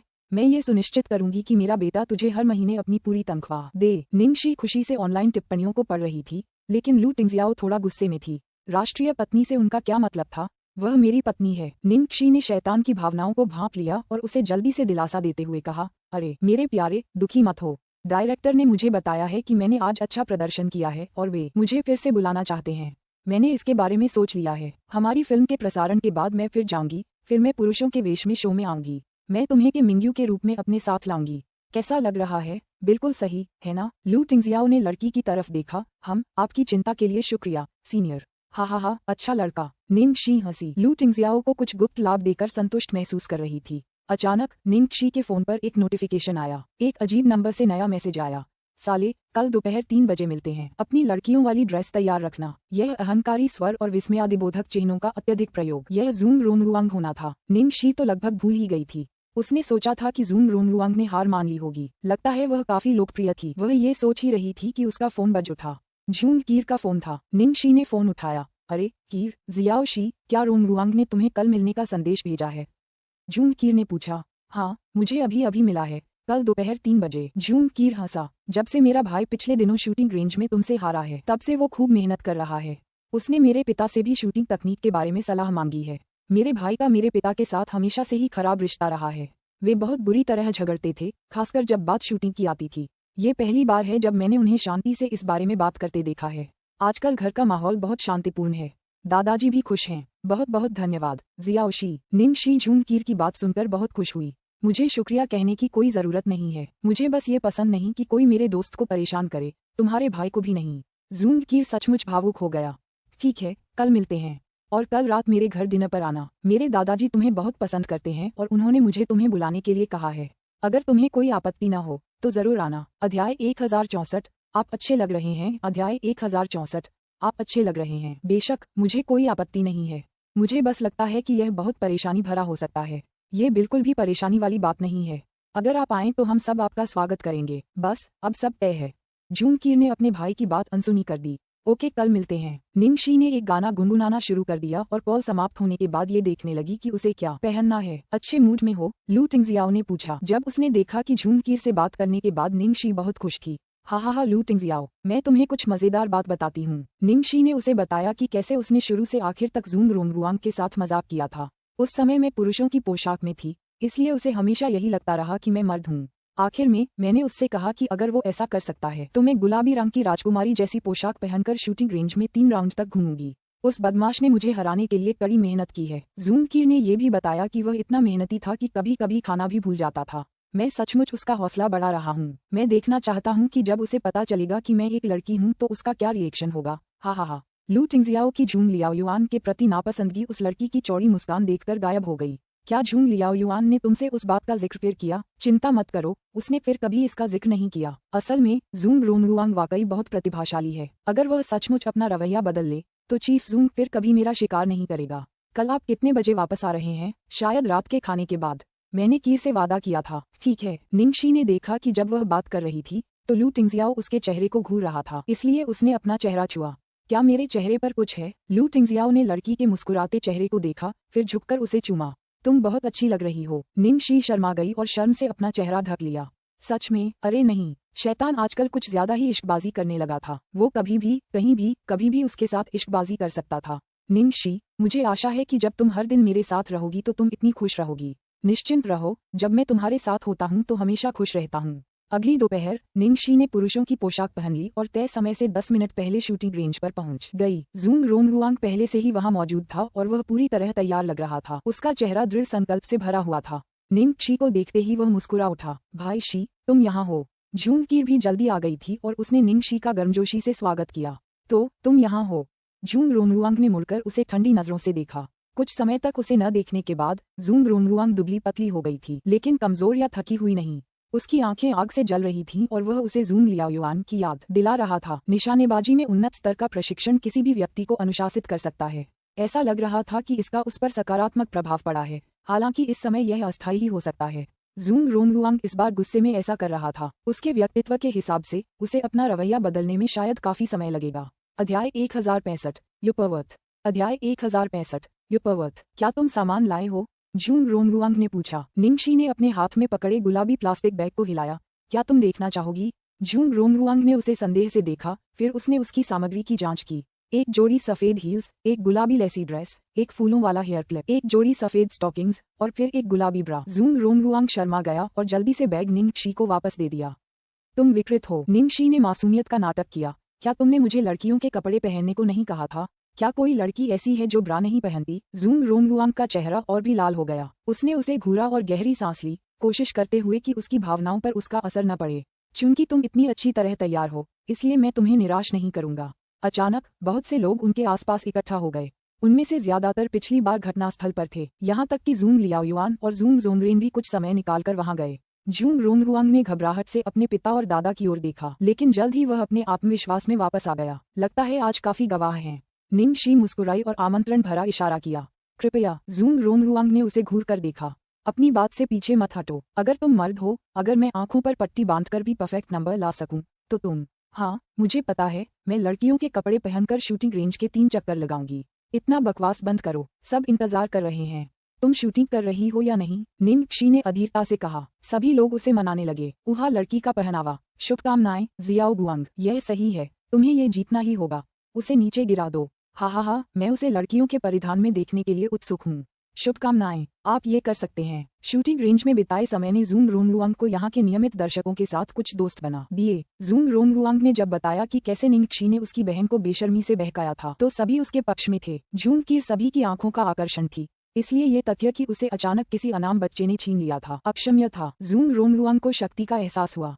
उसके अंदर न्याय की भावना उमड़ती हुई महसूस हुई। उसने एक लंबा काला कपड़ा उठाया और अपनी आंखें ढंक लीं, बंदूक उठाई और अपनी इंद्रियों पर भरोसा करते हुए लक्ष्य पर निशाना साधा। स्कोरिंग शुरू हुई। जूंग लियाओयुआन और जूंग जोंगरेन सहित घटनास्थल पर मौजूद सभी लोग बारीकी से देख रहे थे। जूंग रोंगुआंग ने ट्रिगर खींच लिया। धमाका, 10 अंक, धमाका और 10 अंक, धमाका। उसका तीसरा 10 पॉइंटर। जूंग रोंगुआंग ने एक के बाद एक निशाना साधा और हर कोई अधिक से अधिक उत्साहित होता जा रहा था। अंत में 8वां शॉट 10 अंक, 9वां शॉट 10 अंक, 10वां शॉट। जूंग रोंगुआंग थोड़ी देर के लिए रुका, फिर उसने अपनी सांसें धीमी कर लीं, फिर धमाक। 10वां शॉट 10 अंक। स्कोर काउंटर ने कुल स्कोर की गणना शुरू की। 10 बार के लिए 10 अंक, एकदम सही शतक। अध्याय 1066 वादा पूरा करना। अध्याय 1066 वादा पूरा करना। वाह। थोड़ी देर की खामोशी के बाद जोरदार जयकार गूंज उठी। उनमें से कई लोगों ने देखा कि झूंग रोनगुआंग ने कितनी कड़ी ट्रेनिंग की थी, इसलिए वे उसे जीतते देख बहुत खुश हुए। उसके सभी पुराने और नए दोस्त उसे बधाई देने आए। उन्होंने उसके कंधे थपथपाए और उसके सिर पर हाथ फेरा। यह मेरा लड़का है। शाबाश। आंखों पर पट्टी बांधकर 10 शॉट, प्रत्येक शॉट में 10 अंक। इतने कम प्रशिक्षण में यह अद्भुत है। हा जियाओ गुआंग, मुझे पता था कि तुम ये कर सकते हो। अब तुम उस कमीने को कष्ट दे सकते हो। तुम बदमाश, मैंने तुम्हें कम आंका था। शानदार शूटिंग। ज़ूंग रोनगुआंग ने चारों ओर देखा। सबकी तारीफें सुनकर उसके अंदर एक अजीब, गर्म और सुकून भरा एहसास उमड़ रहा था। ऐसा कुछ जो उसने पहले कभी अनुभव नहीं किया था। उस जुनून, उत्साह और गर्व ने उसे शक्ति से भर दिया। जब उसने अपने पिता और दादा की सांत्वना भरी आंखें देखीं, तो उसकी आंखों में आंसू आ गए। कितना अजीब था, वो इतना भावुक कैसे हो सकता है। उसे कड़ी मेहनत से बहुत नफरत थी और उसे शूटिंग से भी नफरत थी। क्या ये सचमुच नफरत थी? अरे बच्चे, जियाओ गुआंग ने ऐसा किया, तुम हार गए। अपना वादा पूरा करने का समय आ गया है। यह सही है। बदलाव। सबको देखने दो। 3 राउंड खेलना याद रखना। हा अगर सुश्री झूंग ने देखा कि वह लड़की की पोशाक में कितना शर्मनाक लग रहा है, तो वह निश्चित रूप से उससे घृणा करेगी। सही। जब तक वीर ने उसे याद दिलाया, ज़ूंग रोनगुआंग होश में आ गया, उत्साहित और तरोताजा लग रहा था। वह निंगक्षी के पास गया। कमीने, मैंने तुमसे कहा था, मैं पहले ज्यादा गंभीर नहीं था। जब मैं गंभीर हुआ तो मैंने खुद को भी हैरान कर दिया। वो कैसे? शानदार। मैं हार मानती हूँ। क्या यहाँ कोई चेंजिंग रूम है? निंगक्षी ने पूछा। किसी ने उत्तर दिया, वह वहीं है। जो भी खाली हो, उसे चुन लो। अगर तुम मर्द हो तो अपनी बात से पीछे मत हटना।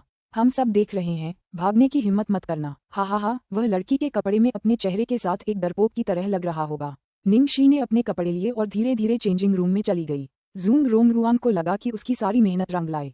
उसने ज़ूंग कीर को घमंड से देखा। बहन, अब तुम आखिरकार उससे हार मान सकती हो। वो कमीना मुझे हरा भी नहीं सकता, और वो सबसे घटिया किस्म का इंसान है। पर मुझे सच में समझ नहीं आ रहा कि मैंने उससे झगड़ा कब शुरू कर दिया। ज़ूंग कीर ने अपनी भावनाओं को दबाने की कोशिश की और कुछ नहीं कहा।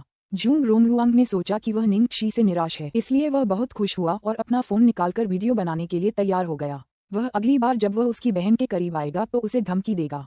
थोड़ी देर बाद, जिस चेंजिंग रूम में निंगक्षी पहले आई थी, उसका दरवाजा अंदर से धक्का देकर खोला गया। सभी लोग उत्साह से चेंजिंग रूम की ओर देखने लगे। अध्याय 1067, सुपर ब्यूटी। अध्याय 1067, सुपर ब्यूटी। अगले ही पल, ज़ूंग रोनगुआंग का हैंडफोन जमीन पर गिर गया और काली स्क्रीन अपने मालिक के चेहरे के भाव की तरह टूट गई। ऐसा लग रहा था जैसे समय रुक गया हो। किसी ने एक मांसपेशी भी नहीं हिलाई। बड़े शूटिंग रेंज के अंदर कोई आवाज नहीं हुई। लड़की ने गुलाबी रंग की एक आकर्षक पोशाक पहनी हुई थी, जो उसकी पतली कमर को उभार रही थी, और उसके हल्के घुंघराले, लंबे, काले बाल उसके कूल्हों पर खूबसूरती से बिखरे हुए थे। उसका प्यारा सा चेहरा आसमान के तारों जैसा था, बसंत ऋतु में खिले किसी फूल जैसा। सुंदरता, एक सुपर सौंदर्य। अरे, तुमने मेरे पैर पर पैर रख दिया। किसने मुझे चुटकी काटी? अपने आप को चुटकी काटो। मुझे धक्का देना बंद करो। सन्नाटा तब टूटा जब लोग शोर मचाने लगे और एक दूसरे को करीब से देखने के लिए धक्का मुक्की करने लगे, लेकिन किसी की भी नजर निंगक्षी से नहीं हटी। शूटिंग रेंज में आए ज्यादातर लोग बुजुर्ग थे। अभी तक तो वे सभी ज़ूंग रोनगुआंग की जीत की कामना कर रहे थे, लेकिन अब शायद उनके मन में दोबारा विचार आ रहे थे। क्या हो रहा है? क्या यह वही व्यक्ति है? मैं देख रहा था, इसे बदला नहीं जा सकता था। मुझे ऐसा क्यों लगता है कि स्तन असली हैं? तुम बेवकूफ हो। तुम सब कुंवारियां कुछ नहीं जानती। मेरे अनुभव से यह एक असली औरत है, ठीक है? और असली खूबसूरती भी। ये बदचलन, मेरा मतलब है, ये लड़की तो शुरू से ही मर्द का भेष बनाए हुए थी। सचमुच, भेष बदलना। निंगक्षी भीड़ के पास गई। फिर वह स्तब्ध ज़ूंग रोनगुआंग के ठीक सामने खड़ी हो गई और मुस्कुराई। क्या तुम जो देख रहे हो उससे संतुष्ट हो? ज़ूंग रोनगुआंग ने अजीब तरह से सिर हिलाया, लेकिन फिर एक सेकंड बाद जोर से सिर हिलाया। उसने अविश्वास से उसकी तरफ देखा।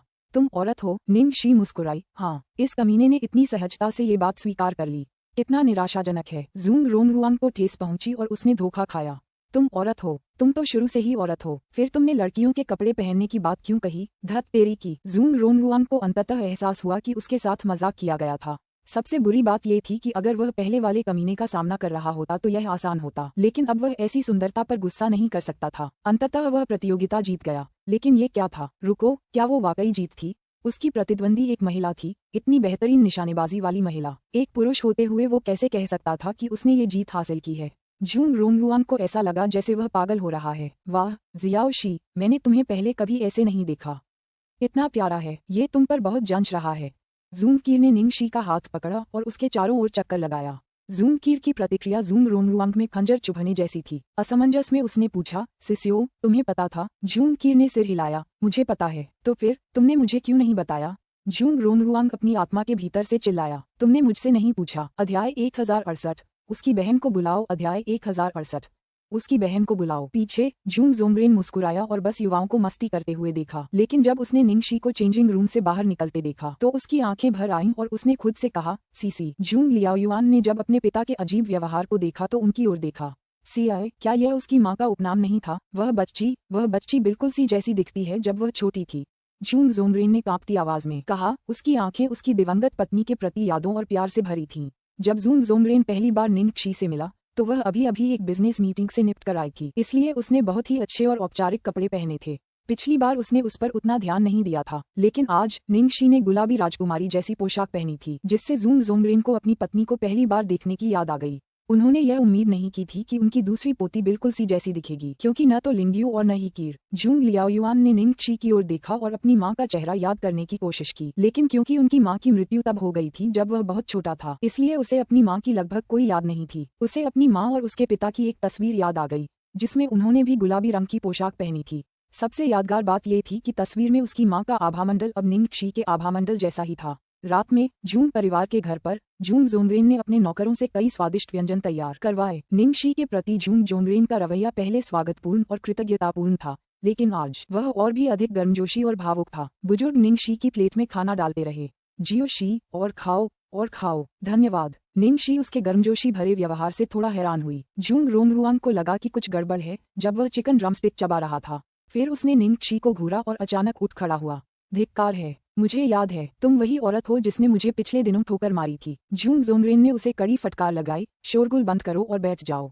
और उस औरत से तुम्हारा क्या मतलब है? जियाओशी तुमसे बड़ी है, इसलिए उसे बहन कहो। जूंग रोंगरुआंग ने अपने पिता को गुस्से से घूरा।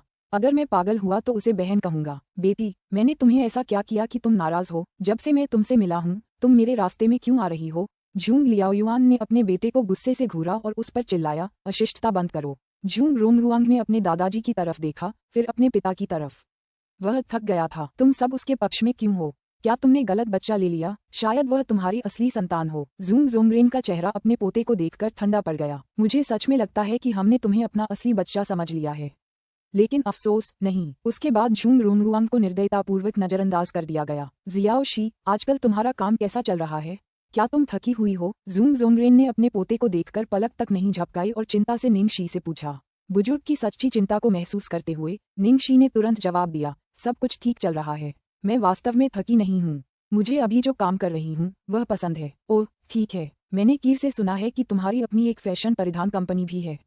खुद को थकाओ मत। मैं नहीं जाऊंगी, निंगशी ने जवाब दिया। अध्याय 1069, एक बिन बुलाया मेहमान। अध्याय 1069, एक बिन बुलाया मेहमान। जूंग जोंगरेन अभी भी चिंतित था, इसलिए उसने पूछना जारी रखा, अब आप कहाँ रहते हैं? आपकी कंपनी द्वारा प्रदान की गई जगह? मैं कंपनी द्वारा तय किए गए अपार्टमेंट में रहती हूँ, लेकिन मैं जल्द ही वहाँ से जा रही हूँ। मैंने काफी कमाई कर ली है, इसलिए मैंने अपने लिए एक घर खरीद लिया है, निंगशी ने जवाब दिया।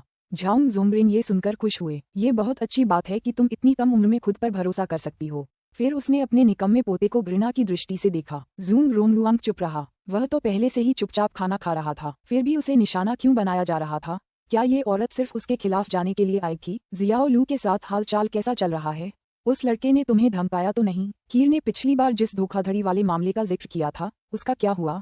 जूंग जोंगरेन आखिरकार उस सबसे जरूरी सवाल पर पहुंच गया जो वह पूछना चाहता था। निंगशी ने तुरंत जवाब दिया, हम बहुत अच्छे हैं। पिछली बार यह एक गलतफहमी थी, लेकिन हमने इसे पहले ही सुलझा लिया है। यह अच्छा है। जूंग जोंगरेन ने बुदबुदाया और उसकी अभिव्यक्ति गंभीर हो गई। जियाओशी की वर्तमान पहचान अभी भी निंग परिवार की दत्तक पुत्री ही थी। लू टिंगजियाओ की पारिवारिक पृष्ठभूमि को देखते हुए लू चोंगशान और यान रुई उनके रिश्ते के लिए इतनी आसानी से सहमत नहीं होते। उसने उस समय कसम खाई थी कि वह लिंग्यू से संबंधित किसी भी चीज में कभी शामिल नहीं होगा, लेकिन निंगशी उसकी बेटी थी और निंग परिवार के साथ उसका रिश्ता बहुत जटिल था। फिर भी वह अब भी उसके दादा थे। अपनी पोती को इतना आज्ञाकारी बनते देखकर, खासकर जब वह बिल्कुल सी जैसी दिखती थी, उन्हें चिंता क्यों न होती? जूंग कीर को महसूस हुआ कि रात के खाने के दौरान उसके दादा और पिता का व्यवहार थोड़ा अजीब था। हालांकि उसे यकीन नहीं था कि क्या गलत था, इसलिए उसने मान लिया कि वे जियाओशी के साथ अच्छा व्यवहार कर रहे थे क्योंकि उसने पहले दादाजी को बचाया था। निंगशी ने जो विला खरीदा था उसका नाम बहुत अच्छा था, पीचवुड। सुरक्षा व्यवस्था स्थापित होने के बाद निंगशी ने लिंग झिझी को स्थानांतरण के बारे में सूचित किया। फिर उसके तुरंत बाद उसने अपना सामान पैक करना शुरू कर दिया। जब तक निंगशी कंपनी में काम करती रहेगी, रीगल रिविया स्थित अपार्टमेंट उसका ही रहेगा, इसलिए उसने कुछ बड़ी चीजें वहीं छोड़ दी। स्थानांतरण कंपनी कुशल थी और उन्होंने सब कुछ बहुत तेजी से स्थानांतरित कर दिया। जब वह आगे बढ़ रही थी तो उसे गलती से कुछ परेशानी वाली चीज मिल गई, अ बिग डायमंड। ये पुस्तक उन्हें यून शेन ने द वर्ल्ड पर काम करने के पहले दिन भेजी थी। उसने ढक्कन बंद किया और चारों ओर देखा। ये सुनिश्चित करने के बाद कि कुछ और तो नहीं बचा है, वह नीचे चली गई। अरे सुंदरी, क्या कुछ और भी है? चलती कर्मचारी ने पूछा। नहीं, चलो चलें। ठीक है। जैसे ही निंगशी कार में बैठने वाली थी, उसने अपना नाम पुकारते सुना, निंगशी। निंगशी ने मुड़कर निंग याओहुआ को देखा। सीओ निंग, आपने मुझे फोन किया? सीओ निंग, मैं तुम्हारा बाप हूँ। निंग याओहुआ हक्का बक्का रह गया। फिर उसने बड़े ट्रक पर नजर डाली। क्या कर रहे हो? चल रहे हो? कोई प्रॉब्लम है क्या? वाकई सही समय है। अब हमारे साथ वापस आ जाओ। मैं आज तुम्हें यही बताने आया हूँ, निंग याओहुआ ने कहा। अध्याय 1070 बुरे इरादे। अध्याय 1070 बुरे इरादे। निंग शी ने अपनी भौहें उठाईं। पीछे हटो। सीओ निंग, क्या तुमने आज कुछ ज्यादा ही पी लिया है? निंग याओहुआ को निंग शी के व्यंग्यात्मक लहजे से कोई खास गुस्सा नहीं आया। उसने फिर भी विनम्रता से कहा, निंग शी, तुम मेरी बेटी हो। चाहे कुछ भी हो जाए, मैं तुम्हें कभी नजरअंदाज नहीं करूंगा। वैसे भी तुम्हारा अकेले बाहर रहना ठीक नहीं है। बस वापस आ जाओ और हमारे साथ रहो। हमारा घर बड़ा है और जिस कमरे में तुम रहती थी वह अब भी वही है। निंग शी लगभग जोर से हंस पड़ी। उसका कमरा, यह निंग जुएलुओ के कमरे का लगभग 1/3 हिस्सा था और इसे नौकरानी के कमरे से बदलकर नया कमरा बना दिया गया था। उनकी शुरुआती वजह ये थी कि उन्हें डर था कि वह जगह बिगाड़ सकती है। जब वह अपने तौर तरीके सीख लेगी तो वे उसका कमरा बदल देंगे, लेकिन फिर कुछ नहीं हुआ। निंग शी ने निंग याओहुआ को संदेह से देखा। निंग याओहुआ के रवैये में अचानक बदलाव केवल एक ही चीज के कारण हुआ होगा। दादाजी अपनी वसीयत लिखने जा रहे थे। पिछली बार अस्पताल से छुट्टी मिलने के बाद दादाजी ने इसे लिखने का इरादा किया था। तो क्या यह उसके पिता थे जो वसीयत में उसका हिस्सा हड़पने की कोशिश कर रहे थे?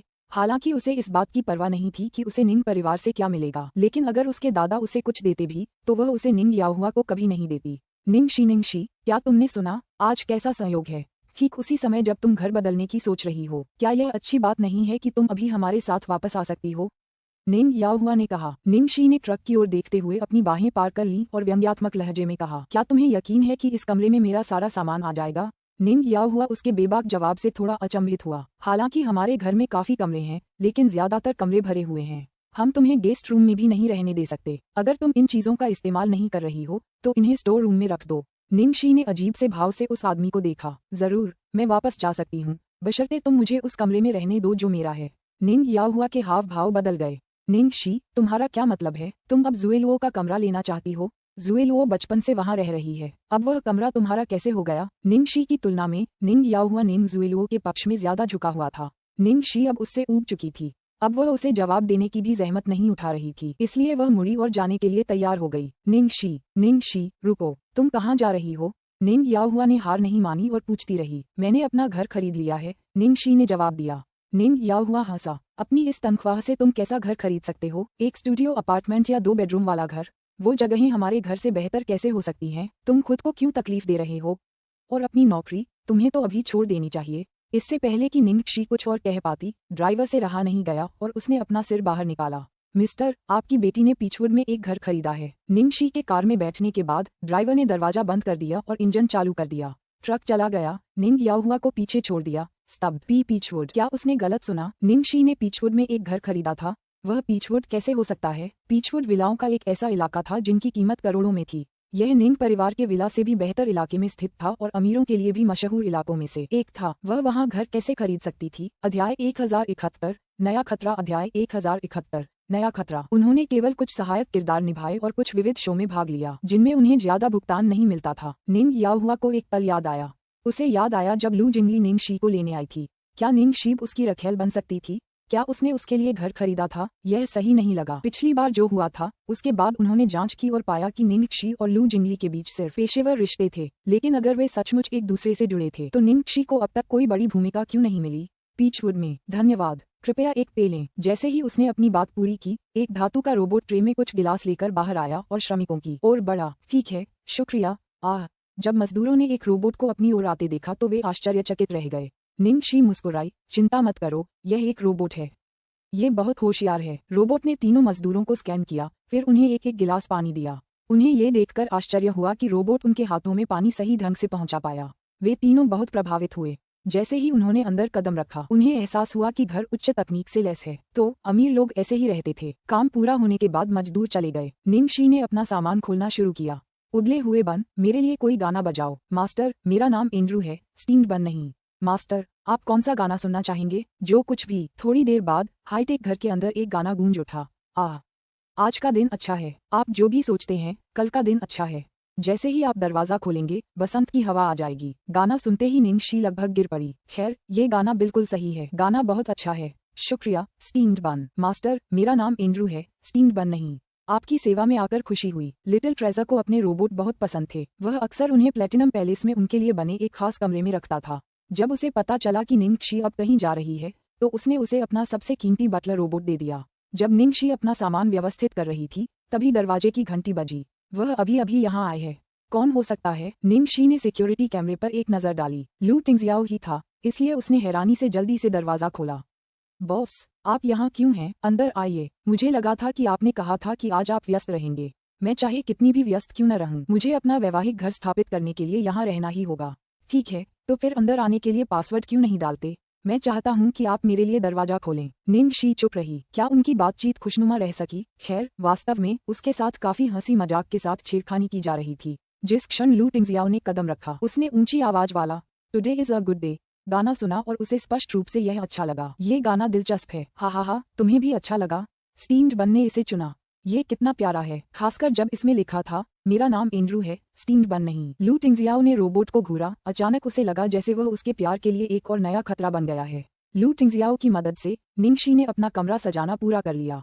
वह बिस्तर के सामने खड़ी होकर अपने नए घर को संतुष्टि से देखने लगी।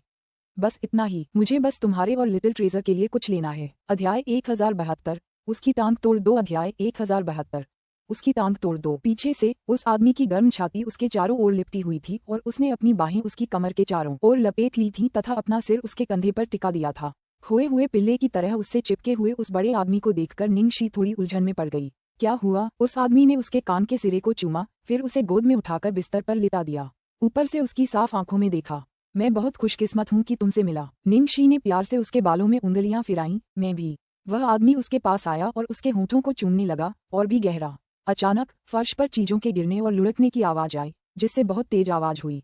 क्या हुआ? निंगशी ने लू टिंगजियाओ को धक्का देकर दूर धकेला। फिर देखा कि लू जंगली सब्जियों और फलों के साथ जमीन पर खड़ी है। उसने एक हाथ से अपनी आंखें और दूसरे हाथ से लिटिल ट्रेजर की आंखें ढंक लीं। वह बार बार कह रहा था, मुझे माफ करना, मुझे माफ करना, मुझे माफ करना, यह मेरी गलती है। प्लीज आगे बढ़ो, मैं अभी लिटिल ट्रेजर को ले जाऊंगा। निंगशी ने उसकी तरफ आंखें घुमाईं। बकवास बंद करो। तुम अंदर कैसे आ गए? लू जिंगली चिल्लाई। लिटिल ट्रेजर पासवर्ड जानता है। ओह ठीक है मेरे प्यारे लिटिल ट्रेजर, तुम वापस आ गए। इधर आओ। निंगशी ने लिटिल ट्रेजर को गले लगा लिया। लिटिल ट्रेजर थोड़ा दुखी था कि उसके चाचा ने अचानक उसकी आंखें ढक ली थीं, लेकिन अपनी माँ के गले लगने के बाद वह सब कुछ भूल गया। लू जिंगली उस नाराज आदमी के पास गई, पछतावे से भरी नजरों से। ओह मेरे भाई, मुझे माफ कर दो। मेरी होने वाली भतीजी या भतीजा, मुझे माफ कर दो। ये सब उनकी गलती थी कि वे इस दुनिया में नहीं आ सके। लू टिंगजियाओ और निंग कसियावाक थे। चूंकि यह निंगशी का पहला दिन था, इसलिए उसने गृह प्रवेश पार्टी के लिए कुछ दोस्तों को आमंत्रित किया। लू जिंगली और लिटिल ट्रेजर के आने के तुरंत बाद जून कीर और जियांग मुये भी आ गए। लू शिन्यान को भी किसी तरह इस बारे में पता चल गया था और वह तोहफे लेकर आई थी। शायद वह इस मौके का फायदा उठाकर निंगशी का दिल जीतना चाहती थी। जियाओ शी, तुम्हारा घर वाकई बहुत खूबसूरत है और यहाँ की हवा भी बहुत अच्छी है। यहाँ रास्ते में एक बड़ा आड़ू का बगीचा भी है। अंदर का डिजाइन बहुत ताज़ा लग रहा है, मुझे बहुत पसंद आया। जून कीर ने खुशी से कहा, तो फिर यहाँ और अधिक बार आओ। ओह तुम्हारा भाई कैसा है? निंगशी ने पूछा। निंगशी ने जब जून रोंगुआंग का जिक्र किया, तो जून कीर का सिर दुखने लगा। अभी भी वही हाल है, वो फिर से हर रात चुपके से बाहर निकलने लगा है। उसकी परीक्षाएं जल्द ही आने वाली हैं, लेकिन उसके मौजूदा स्तर को देखते हुए वो शायद फेल हो जाएगा। तुम्हारे पिता का इस बारे में क्या कहना है? निंगशी ने पूछा। मेरे पिता और दादा ने इस पर चर्चा की और वे उसे तुरंत सेना में शामिल होने देने पर विचार कर रहे हैं। उसकी उम्र भी सेना में भर्ती होने के लिए सबसे उपयुक्त है। फिर वह भर्ती होने के बाद सैन्य स्कूल जा सकता है, लेकिन मेरा भाई ऐसा नहीं चाहता। अगर वह ऐसा नहीं करना चाहता तो फिर वह क्या करना चाहता है? मैंने उससे अकेले में बात की और उसने कहा। जून कीर लगभग हंस पड़ा। उसने कहा कि दुनिया बहुत बड़ी है और वह बाहर जाकर उसे तलाशना चाहता है। वह एक साहसी बनना चाहता है और हर जगह अपने पदचिह्न छोड़ना चाहता है।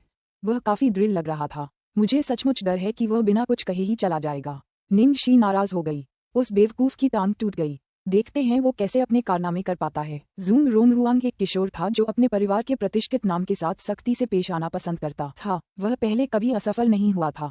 आम लोगों की तुलना में उसका जीवन बहुत शांतिपूर्ण था। अध्याय 1073। धीरे से। अध्याय 1073। धीरे से सामने सोफे पर बैठी लू शिन्यान उन दोनों को इतनी खुशी से बातें करते देख थोड़ी अवाक रह गई। इसलिए उसने चुपचाप अपने बगल में बैठी लू जिंगली से पूछा, क्या जून कीर पहले कजिन के साथ ब्लाइंड डेट पर नहीं गई थी? वह निंगशी को कैसे जानती है? और ऐसा लगता है कि वे दोनों काफी करीब हैं। जियांग मुये और लू जिंगली ने एक दूसरे की ओर देखा। उन्हें समझ नहीं आ रहा था कि शुरुआत कहाँ से करें। उबले हुए बन, जाओ और मेरे लिए कुछ फल ले आओ। निंगशी रोबोट पर चिल्लाई, मास्टर मैं एंड्रू हूँ, स्टीम्ड बन नहीं। कृपया प्रतीक्षा करें। जैसे ही एंड्रू फल लेने जा रहा था वह अचानक रुक गया। फिर उन्होंने देखा कि लिटिल ट्रेजर एक कुर्सी उठाकर उसके सामने रख रहा है। वह कुर्सी पर खड़ा हो गया और रोबोट के पीछे का ढक्कन खोल दिया। वह अंदर लगे जटिल दिखने वाले सर्किट और स्क्रीन में कुछ बदलाव कर रहा था। थोड़ी देर बाद लिटिल ट्रेजर ने ढक्कन बंद कर दिया और रोबोट की आंखें चमक उठीं। वह निंगशी की ओर मुड़ा और उसे बधाई देते हुए बोला, मेरे प्यारे मालिक, आपका सबसे वफादार बटलर स्टीम्ड बन आपकी सेवा में हाजिर है। हा हा हा हा हा। निंगशी खिलखिलाकर हंसी, फिर लिटिल ट्रेजर को थपथपाया, मेरे छोटे बन को धन्यवाद। जिद्दी एंड्रू को स्टीम्ड बन बनाने के लिए। लू शिन्यान अचानक अपने गले में उमड़ी भावनाओं से उलझन में थी।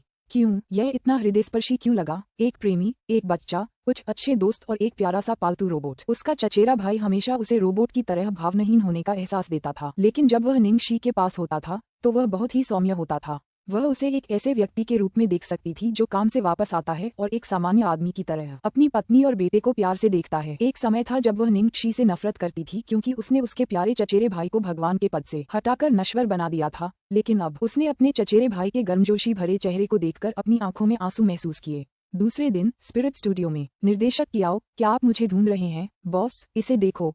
कियाओ वेइलान ने उसे सामग्री का एक ढेर दिया। निंगशी ने उन पर नजर डाली। ये लू शिन्यान का नया प्रस्ताव है। उसने पहले भी मुझसे निजी तौर पर इस बारे में बात की थी, लेकिन तुम क्या सोचती हो?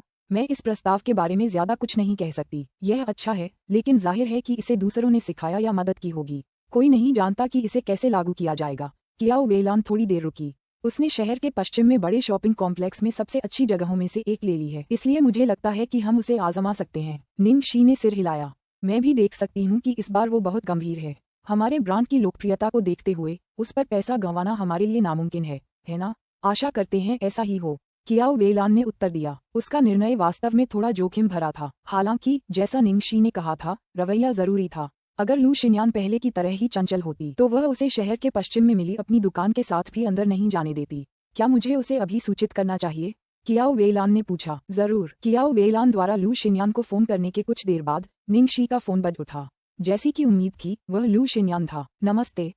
फोन के दूसरी तरफ से एक तेज बहरा कर देने वाली चीख आई। अध्याय 1074 रोचक समाचार। अध्याय 1074 रोचक समाचार। चीख पुकार बंद होने के बाद निंगशी ने जल्दी से फोन कान से हटाया और वापस लगा लिया। यार, क्या तुमने मुझे सिर्फ अपने फेफड़ों की क्षमता का बखान करने के लिए फोन किया था? अभी अभी आपकी कंपनी की डायरेक्टर कियाओ ने मुझे फोन किया। उन्होंने कहा कि मेरा प्रस्ताव मंजूर हो गया है। अब मैं स्पिरिट स्टूडियो के साथ एक दुकान खोल सकती हूँ। हा हा हा हा। लू शिन्यान की आवाज बहुत तेज थी, यहाँ तक कि कियाओ वेइलान भी उसे सुन सकती थी। बधाई हो। निंगशी मुस्कुराई। थोड़ी देर की खामोशी छा गई, फिर लू शिन्यान की अजीब सी आवाज आई। ठीक है, धन्यवाद के लिए, मेरी मदद करने के लिए धन्यवाद। मैं एक ईमानदार इंसान हूँ। आपने मेरी मदद की, इसलिए मैं आपको धन्यवाद जरूर दूंगा, लू शिन्यान ने कहा। निंगशी ने विनम्रता से उत्तर दिया, आपकी निष्पक्षता के लिए धन्यवाद सुश्री लू, लेकिन आपको मुझे धन्यवाद देने की जरूरत नहीं है। मैंने कुछ नहीं किया। जब निदेशक कियाओ मेरे पास पहले आए थे तब उन्होंने आपके प्रस्ताव को स्वीकार करने का फैसला कर लिया था। क्या इसका मतलब ये है कि मैं अपनी योग्यता से पास हो गया? लू शिन्यान का स्वर उत्साह से भरा था। आप ऐसा कह सकते हैं। निंगशी ने सिर हिलाया। फिर से एक हल्की चीख निकली। लू शिन्यान ने फिर अपना गला साफ किया। ठीक है, तो फिर निष्पक्ष रहने और मेरे प्रस्ताव में बाधा न डालने के लिए शुक्रिया। आपका स्वागत है। बस इंतजार करो और देखो, मेरी दुकान निश्चित रूप से 6 में से सबसे अधिक बिक्री करेगी।